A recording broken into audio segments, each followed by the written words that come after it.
നിയമസഭാ തെരഞ്ഞെടുപ്പിന് മുന്നോടിയായി ബീഹാറിലെ സ്ത്രീകൾക്ക് വ്യാപാരം തുടങ്ങാൻ സാമ്പത്തിക സഹായവുമായി ബീഹാർ സർക്കാർ.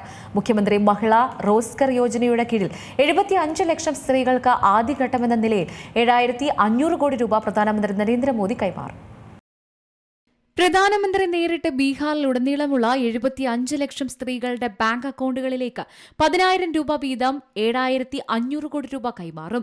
ബീഹാറിലെ മുഖ്യമന്ത്രി മഹിള റോസ്ഗർ യോജനയുടെ കീഴിലാണ് പദ്ധതി.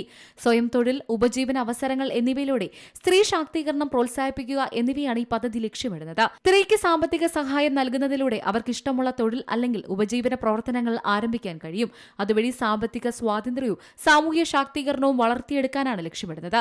ഈ പദ്ധതി പ്രകാരം ഓരോ ഗുണഭോക്താവിനും ഡയറക്ടർ ബെനിഫിറ്റ് ട്രാൻസ്ഫർ വഴി 10,000 രൂപ പ്രാരംഭ ഗ്രാന്റ് ലഭിക്കും. തുടർന്നുള്ള ഘട്ടങ്ങളിൽ 2 ലക്ഷം രൂപ വരെ അധിക സാമ്പത്തിക സഹായം ലഭിക്കാനുള്ള സാധ്യതയുണ്ട്.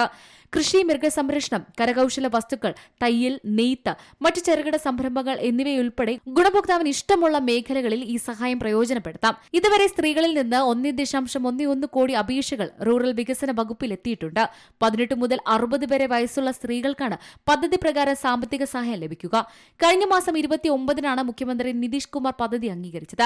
സെപ്റ്റംബർ 22-ന് നിതീഷ് കുമാർ തന്നെ പണം അക്കൌണ്ടിലേക്ക് നൽകാനായിരുന്നു തീരുമാനിച്ചത്. എന്നാൽ തെരഞ്ഞെടുപ്പ് കണക്കിലെടുത്ത് ബീഹാർ BJP നേതാവാണ് പ്രധാനമന്ത്രി പദ്ധതി ഉദ്ഘാടനം ചെയ്യണമെന്ന് ആവശ്യപ്പെട്ടത്. National desk, Malayalam news. ഏറ്റവും പുതിയ വാർത്തകളും വിശേഷങ്ങളും വിരൽത്തുമ്പിലറിയാൻ മലയാളം ന്യൂസ് എല്ലാ ഡിജിറ്റൽ പ്ലാറ്റ്ഫോമുകളിലും ലഭ്യം.